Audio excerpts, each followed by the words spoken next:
আল্লাহর নবী বললেন, সেই দিন শুধু আমি হাউজে কাউসারের পানি ছাড়া আর কোনো পানি হবে না। দুধের চাইতে সাদা হবে, মধুর চাইতে মিষ্টি হবে, বরফের চাইতেও ঠান্ডা হবে।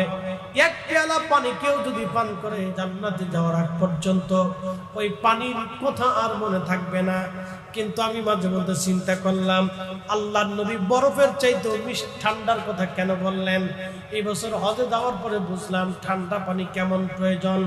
প্রচন্ড গরমে যখন আপনার কলিজা একেবারে শুকায় যাবে, তখন আপনি নরমাল পানি পান করলে আপনার কলিজা ঠান্ডা হয় না। ওই সময় ঠান্ডা পানির দরকার হয়। ঠান্ডা পানি খাওয়ার পরে আপনার কলিজা ঠান্ডা লাগবে। আপনি নরমাল পানি পান করলে কলিজা ঠান্ডা হবে না।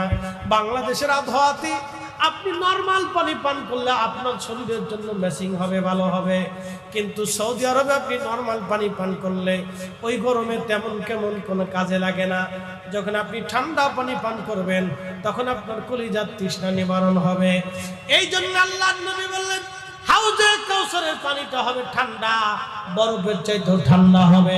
এক পেয়ালা পানি পান করলে 30,000 বছর কোনো বর্ণনায় আসছে একেবারে জান্নাতে যাওয়ার আগ পর্যন্ত পানির তৃষ্ণার মনে থাকবে না। আল্লাহর নবী আরো বলেন, উম্মতের আরে সেই দিন আমি আমার উম্মতদেরকে ডেকে ডেকে ডেকে ডেকে নিয়ে হাউজে কাউসারের পানি পান করাইয়া আমি নবী সময়টা আগে নিয়ে জান্নাতে চলে যাব।